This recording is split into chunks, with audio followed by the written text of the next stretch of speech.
السلام علیکم۔ کیسے ہیں بچوں آپ لوگ؟ میں آپ کی ٹیچر شائستہ احمد۔ الحمدللہ ہمارا لاسٹ چیپٹر ختم ہوا حمد کا، اس کا تمام کام ہم نے مکمل کر لیا۔ آج ہم نیا لیسن اسٹارٹ کریں گے۔ آئیے چلیں لیسن کو پڑھتے ہیں۔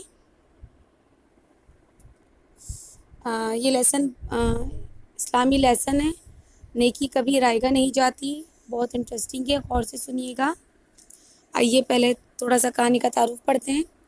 کہانی سننا اور سنانا ہمیشہ سے ہی ایک دلچسپ اور پسندیدہ عمل رہا ہے۔ آپ نے بھی بہت سی کہانیاں پڑھی اور سنی ہوں گی۔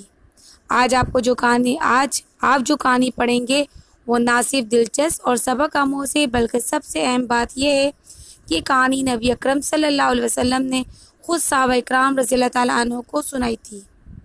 آئیے کہانی پڑھتے ہیں۔ بہت پرانی بات ہے، 3 آدمی سفر پر جا رہے تھے۔ راستے میں بارش ہو گئی، تیز ہوا بھی چلنے لگی۔ انہوں نے طوفان سے بچنے کے لیے ایک غار میں پناہ لی۔ طوفانی بارش کی وجہ سے ایک بڑی چٹان غار کے دہانے کے سامنے آ گری اور غار سے باہر جانے کا راستہ بند ہو گیا۔ ان تینوں نے مل کر چٹان کو ہٹانا چاہا، مگر چٹان اپنی جگہ سے نہ ہلی۔ وہ تینوں بہت پریشان ہوئے کہ اب کیا کریں، کیسے غار سے باہر نکلیں، کہیں ایسا نہ ہو کہ ہم بھوک پیاس سے تڑپ تڑپ کر مر جائیں۔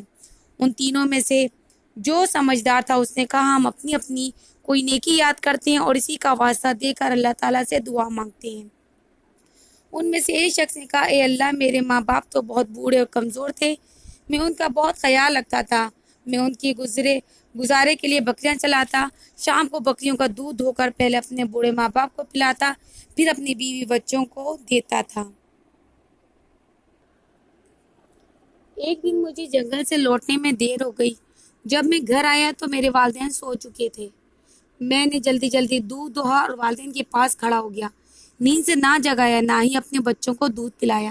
ساری رات دودھ کا پیالہ لے کر والدین کے سراہنے کھڑا رہا۔ صبح جب میرے ماں باپ جاگے تو یہ دیکھ کر مجھے بہت دعائیں دی، اے اللہ، میرا یہ عمل تجھے راضی کرنے کے لیے تھا۔ اگر تجھے میری یہ نیکی منظور ہو تو ہم پر کرم کر دے اور ہمیں باہر جانے کا راستہ دے دے۔ جیسے ہی یہ دعا ختم ہوئی، چٹان اپنی جگہ سے ہلی اور تھوڑی سی سرک گئی۔ باہر سے روشنی اندر آنے لگی، مگر اتنی جگہ نہ تھی کہ باہر نکلا جا سکے۔ اب دوسرے ساتھی نے کہا، اے اللہ، میں نے ایک شخص سے کچھ مزدوری کروائی۔ جب اس کا کام ختم ہوا تو میں نے مزدوری میں چاول دیے۔ وہ چاول دیکھ کر ناراض ہوا اور انہیں لیے بغیر چلا گیا۔ میں نے ان چاولوں کو زمین میں بو دیا، اس میں بہت برکت ہوئی۔ پھر میں نے ان چاولوں کی آمدنی سے بھیڑ بکریاں خرید لیں اور دیکھتے ہی دیکھتے میرے پاس بہت بڑا ریوڑ تیار ہو گیا۔ ایک دن اچانک وہ مزدور اپنی مزدوری لینے چلا آیا۔ میں نے سارے جانور اسے دے دیے اور کہا، یہ سب تمہاری مزدوری کے چاولوں کی برکت ہے۔ وہ بہت خوش ہوا اور مجھے بہت دعائیں دیتا ہوا چلا گیا۔